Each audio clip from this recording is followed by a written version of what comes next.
We hadn't been out in months.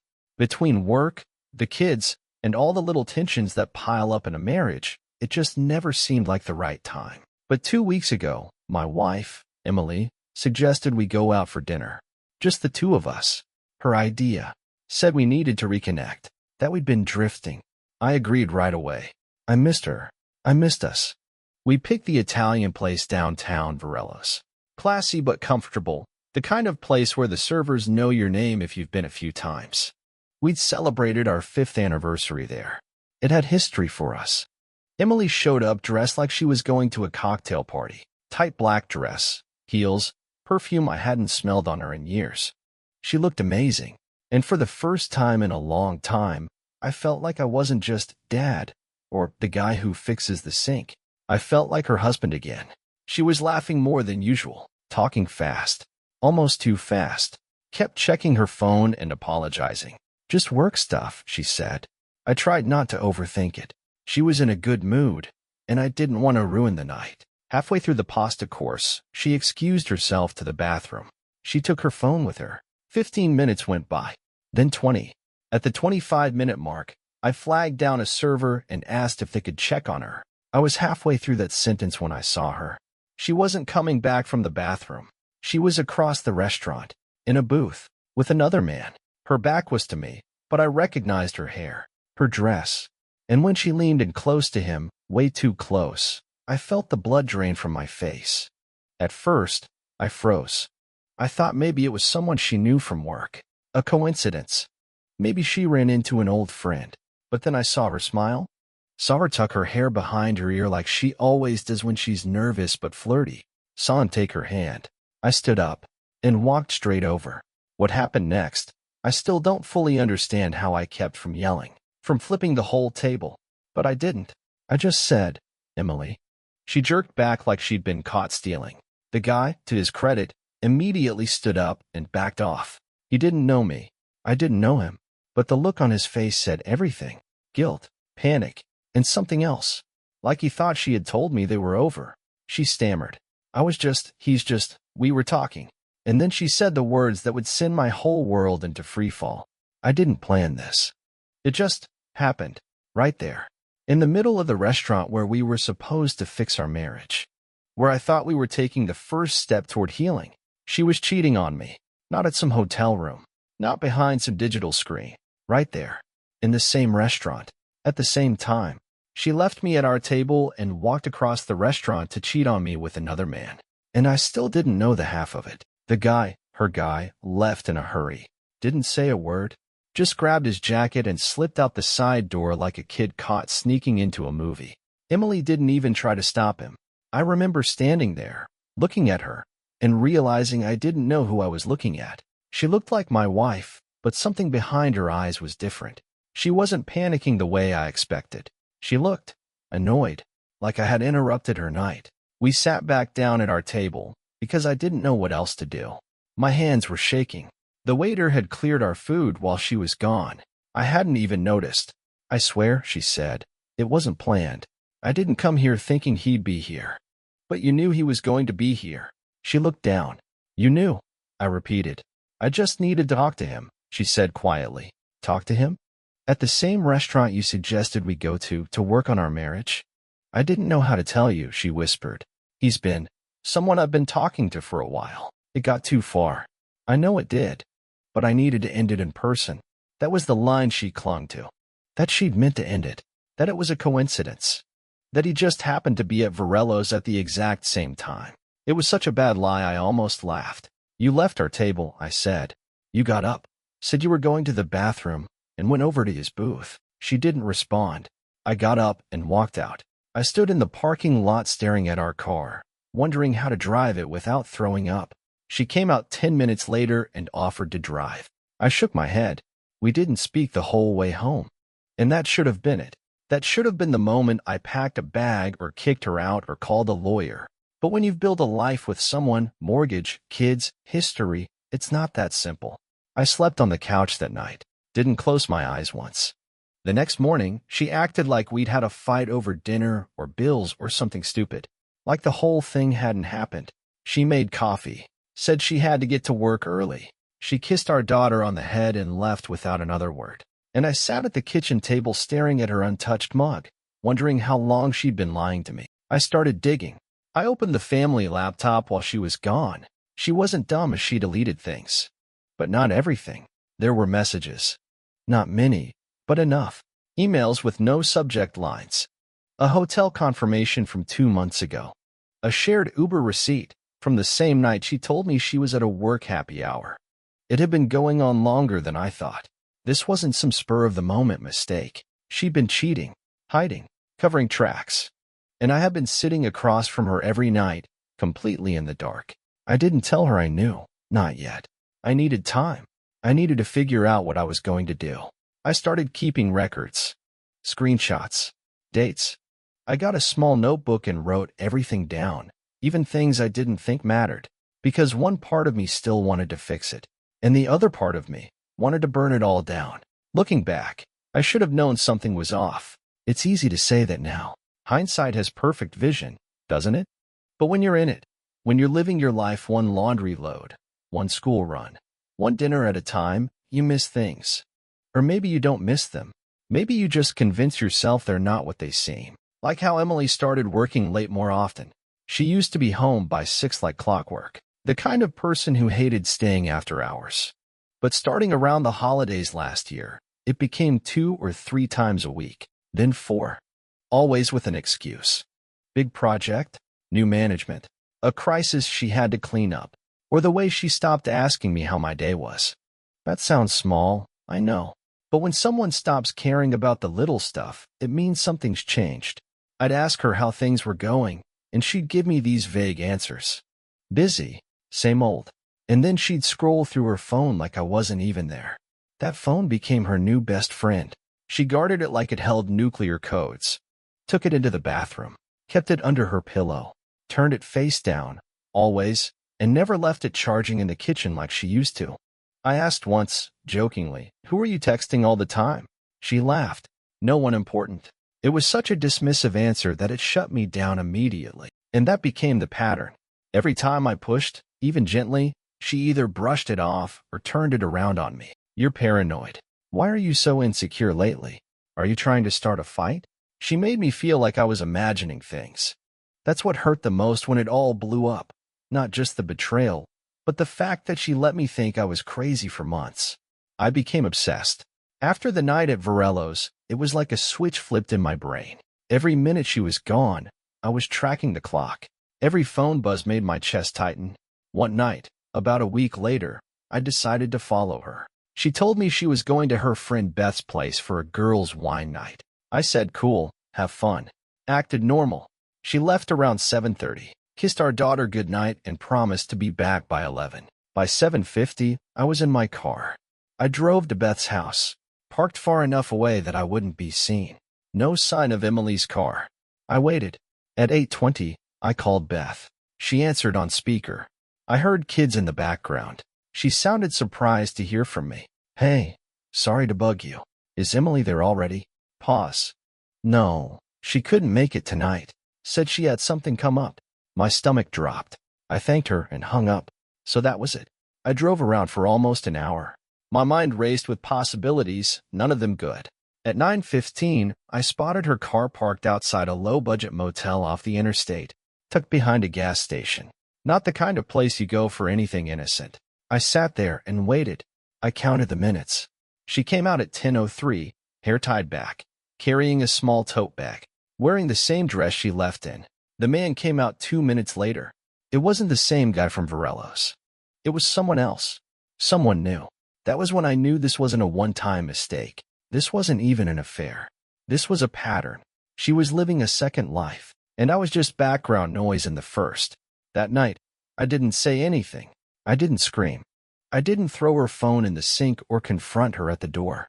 I just watched her walk in like nothing happened. She kissed our daughter's forehead as she slept, put her shoes by the door, walked into the kitchen, opened the fridge, and poured herself a glass of juice like she was just coming back from a PTA meeting. She looked at me and said, "You're still up?" "Couldn't sleep," I said. She nodded like she understood, then went to bed. I sat in the dark for another hour. I didn't sleep at all that night. But by morning, I had a plan. I was done being confused, done second-guessing. I needed facts, and I needed leverage. If this was going to end, and at that point, I knew it had to, I wasn't walking away empty-handed. Not after everything I'd given her. Not with our daughter in the middle of it. So I hired a private investigator. I felt sick doing it, like I was stooping to her level. But I also knew I needed more than screenshots and guesses. I needed proof. Cold, undeniable, legal proof. I met the guy, James, in a quiet cafe 2 towns over. Professional type. Didn't blink when I told him what I suspected. Just nodded and took notes. Asked for names, addresses, schedules. Told me he'd keep it discreet. And then I waited. For 2 weeks, I pretended everything was normal. I kissed Emily good morning. I made dinner. I picked up our daughter from preschool and smiled for the other parents. All while knowing she was sneaking off to motel rooms and thinking I had no idea. James sent me reports every 3 days. Photos, timestamps, logs. It was worse than I imagined. 3 men, not one. 3 different men she was rotating between. All of them thought they were the one, based on what James could gather. She used different lies for each. My husband doesn't understand me. We're separated but still living together for our kid. He cheated on me first. She had a whole world I didn't know existed. One guy even brought her flowers to our house. Left them in her car when she met him during her lunch break. I recognized the brand of the bouquet. She brought it inside that day and said it was from a coworker whose grandma had passed. I actually felt sorry for the guy. He had no idea. And through it all, she kept playing the role of the perfect mom, tucking our daughter in at night, posting wholesome family photos on Instagram, sitting across from me at dinner like she wasn't blowing up everything behind my back. James sent me one photo that finally broke me. It was of Emily and one of the men at Varello's. Our place. Again, different man this time. Same booth. She had her hand on his knee, smiling that same smile she used to give me. She was using the same places, the same lies, the same moves she used with me, just recycled with other men. That's when I made the second call, to my lawyer. I told her everything, showed her the photos, the reports, the logs. I asked her what my options were. I didn't want revenge. I wanted justice. I wanted to protect my daughter. I wanted full custody.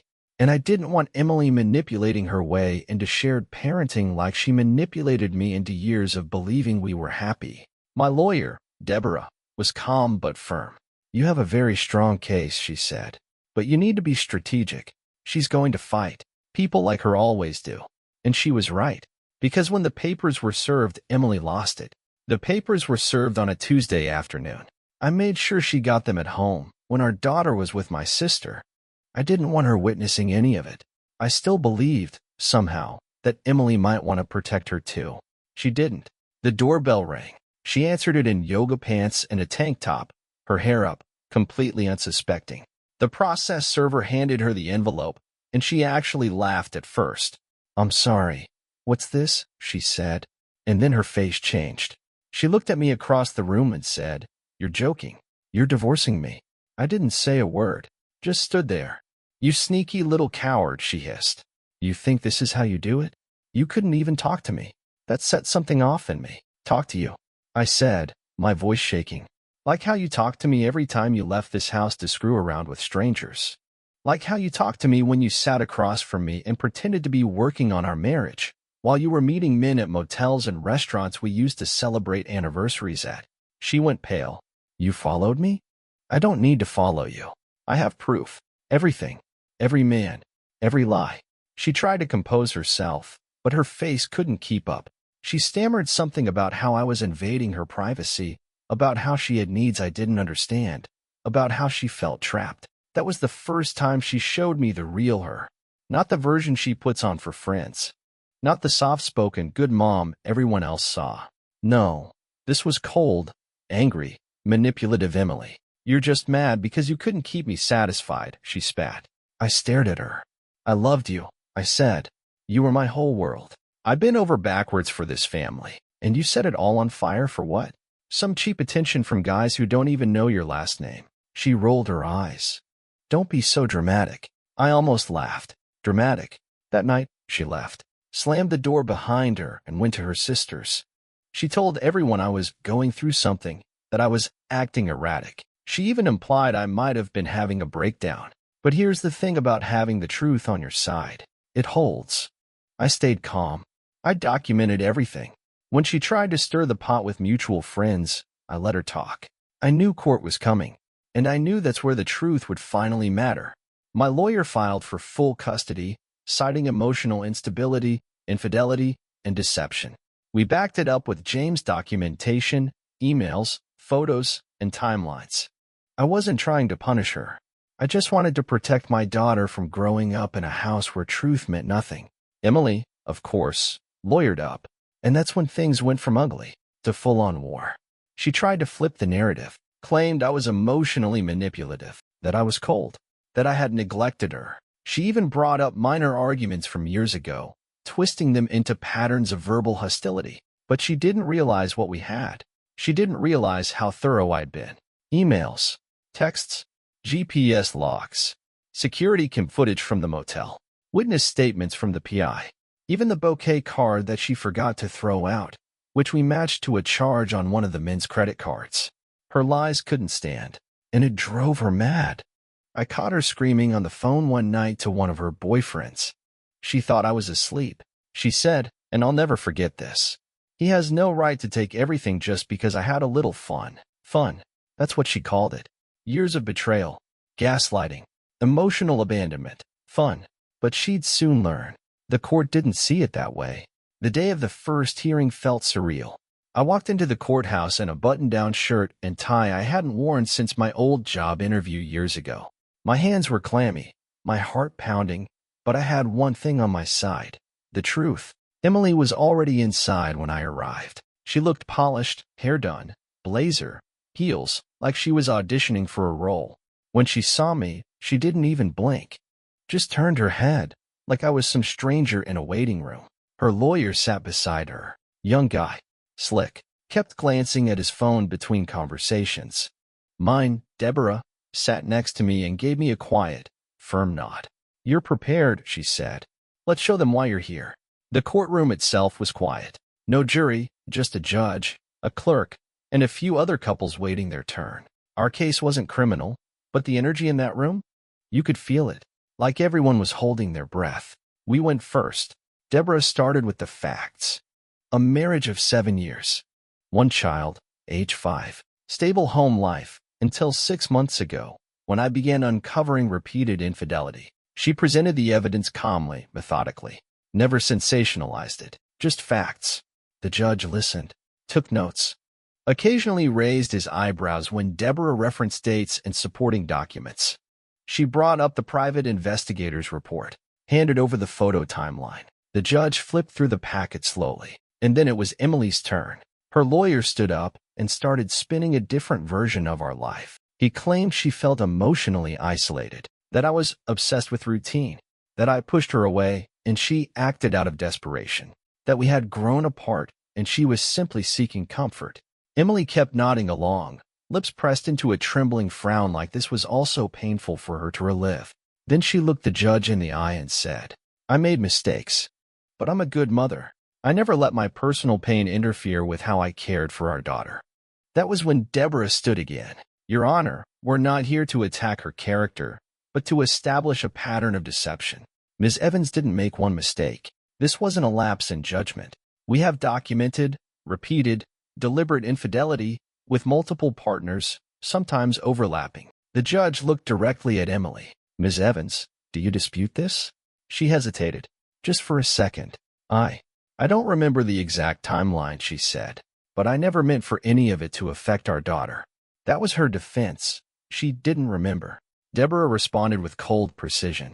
"Would you like the court to review the messages where she scheduled meetups during hours she told her husband she was attending parent-teacher conferences?" Silence. Even her lawyer looked caught off guard. I sat there, my jaw tight, watching it all unfold. It wasn't satisfying. Not the way you'd expect. It wasn't a movie moment. It was just sad, cold, like watching something slowly rot in the open. Emily started crying. Real or not, I couldn't tell anymore.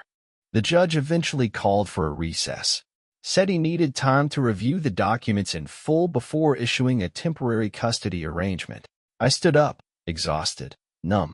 Emily walked past me like I wasn't there, until she turned back at the door and hissed, "You're trying to destroy me." I looked her in the eyes for the last time that day. "You already did that yourself." The next week felt like walking through a minefield. Every morning I woke up wondering if I'd get another legal email, another call from Deborah with some twist Emily's team had tried to pull. The judge's temporary ruling came down 3 days after the hearing. Primary custody to me. Supervised visits for Emily, pending final decision. I'll never forget the look on her face when I told her. We were exchanging our daughter at my sister's house, a neutral location, per the court's instruction. Emily had been acting cordial, like none of this was happening, asking about snacks and cartoons. But when I told her the visits would be supervised, through a third-party facility, no less, her jaw tightened. "She needs her mother," she said, barely containing her rage. "You're trying to make me out to be a monster." I didn't reply. I was done arguing. What I wanted to say was, "You made yourself into one." Instead, I picked up our daughter's overnight bag and got in the car. I didn't look back. Over the next few weeks, things got nastier. Emily started pushing false narratives to friends and even some family. I heard that she'd told people I'd hacked her phone, that I was spying on her like a psycho, that I was jealous and controlling. It was laughable, considering how methodically she lied to me for months. One of our mutual friends texted me and said, "Hey, I don't know what to believe, but Emily says this whole thing is a revenge thing because she was thinking of leaving you first." That stung. Not because it was true, it wasn't, but because she was rewriting history before the ink was dry. But here's the thing about the truth, it holds. When the full custody hearing came up, Deborah brought out every last piece of evidence. Emails, call logs, video footage, testimony from the private investigator who had documented every encounter with timestamps and reports. We even had location data from a shared family app she forgot I had access to. Her lawyer tried to pivot. "This isn't about fidelity, it's about parenting. Ms. Evans is still a devoted mother." But the judge wasn't buying it. He read through the documentation like a textbook. "You arranged sexual encounters during timeframes when you were supposed to be caring for your child," he said, eyes on Emily. "You left her in the care of unvetted individuals, including a man the court has no record of. And you were dishonest, not just with your husband, but about your whereabouts and legal disclosures." Emily didn't cry this time. She just sat there, face blank, hands clenched in her lap. The judge issued his final ruling. Full legal and physical custody to me. Emily would be granted weekly supervised visitation, contingent on therapy and progress reviews. She was stunned. Her lawyer asked if they could appeal. The judge shook his head. "You're welcome to file, but based on what I've seen here, I doubt the outcome will change." And that was it. I walked out of that courtroom feeling like I'd finally come up for air after months underwater. Not victorious, just clear. Emily avoided eye contact when we left. She walked down the steps ahead of me, heels clicking too fast, head down. No dramatic scene, no final speech. Just her walking into the life she'd carved out for herself, alone. Later that week, I got an email from her. No subject line, just, "You got what you wanted. I hope you're happy." I didn't reply, because what I wanted was a family. What I wanted was honesty. And she was the one who burned it all down. After the final court decision, life slowed down. It didn't feel like a celebration. It felt like the silence after a storm. For the first time in months, I could breathe. I could sit on the couch with my daughter and watch cartoons without wondering what Emily was lying about.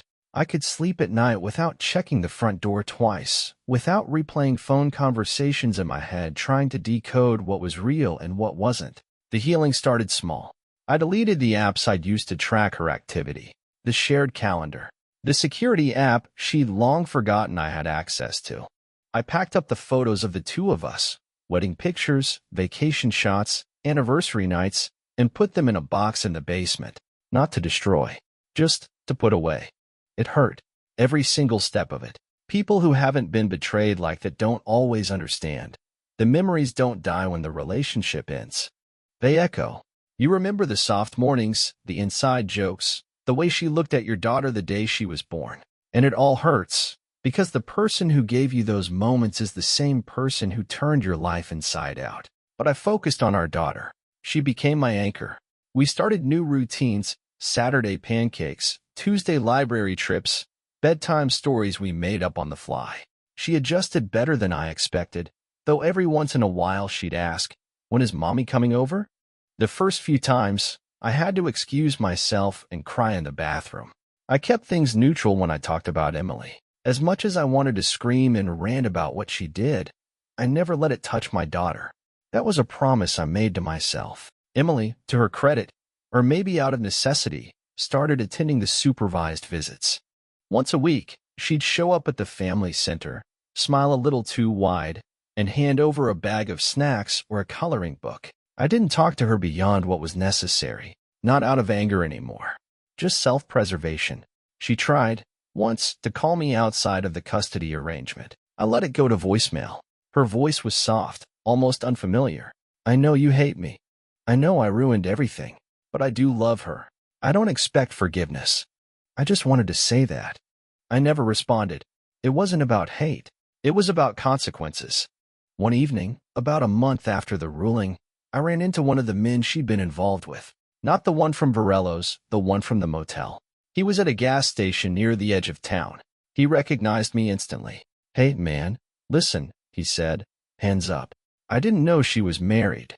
I swear. She told me you guys were separated." I nodded. "I believe you." He looked relieved. "You seem like a good guy," he added. "Sorry for what happened. That's messed up." I said thanks, and I meant it. He wasn't the enemy.